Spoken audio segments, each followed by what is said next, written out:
Well, that was definitely an episode worth watching.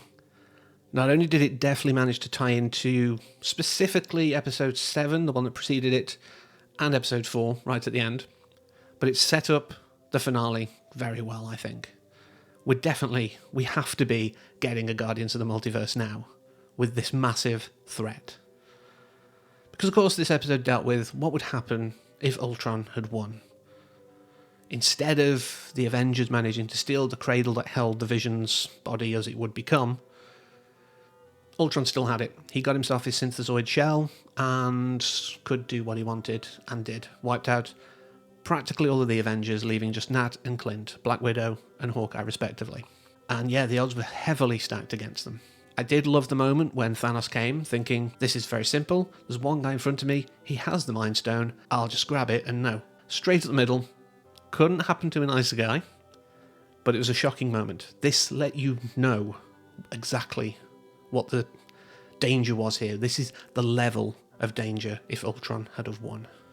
And of course, they're going to make it sound amazing and big it up. It may have ended very differently, but this is the joy of what if. You can tell the story you want to tell and people don't go, but actually, because it's like, no, this is a what if. So he gets the other stones and becomes, even if it's an official title somewhere, as far as I'm aware, I've thought of it, Infinite Ultron. And this is when he starts getting that greater level of awareness. He becomes aware of the Watcher, who through different episodes in the past has been a bit more, I should probably step in, I should probably be kind of on the ball for this and trying to help out, but I can't. But he became aware of him. And at that moment, everything changed. As soon as he got into the Watcher's kind of pocket dimension, I guess it is, and was actually throwing him through different realities, the stakes were definitely raised. And I love the fact that we had a guy who was just passive, just very much watching from the background, wanting to interfere, but he took an oath and cannot break it for anything, as far as he knows. To have him suddenly revealed in this armour and actually be able to fight against the Vision, watching the Watcher, as weird as that sounds, square off against, I keep saying the Vision, against this Infinite Ultron, it was great. I loved every moment of it.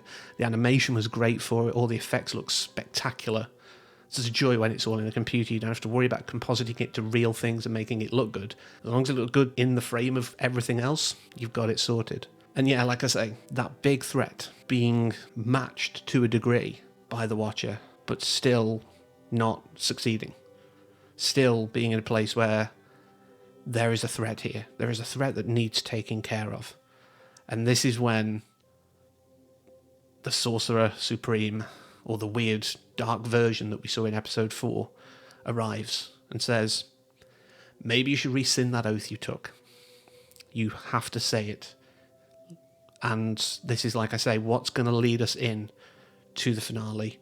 It's going to be amazing. I know it is. But there is something I do want to touch on.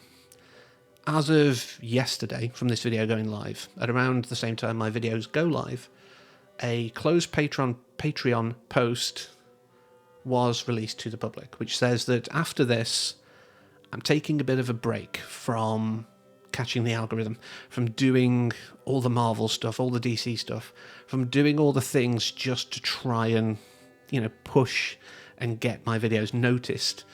Although, that said, I'm a small creator, so putting my videos out for those in the sea of everyone else doing it is probably not actually that great anyway. My highest performing videos are more niche things. And those are the things I've always loved doing. When I started doing this, it was because I loved doing it. So I'm going to focus on doing that. If something appeals to me and I really want to talk about it, I will. If something super big, high profile comes along and I'm not interested, it's not happening. Unless people specifically request over and over for me to do it, I'm doing what I want to do. Or, requests that aren't just the next big thing. I'll probably do a secondary video which will go out live talking a bit more about it, but I just wanted to tack that on in case you don't want to watch just that video. So, bit of a change moving forward, but it's all for the better. I'm feeling a lot more creative when I'm thinking about these future projects, which is great. But that's all I want to say anyway. Let's not dwell on that too much. I don't want half the video that, half the video Marvel. Next week will be the last episode of What If, and obviously the last one of these. So I hope you'll join me for that and everything else coming in Halloween month. Keep an eye out for all those future projects. And of course, as always, thank you for watching and take care.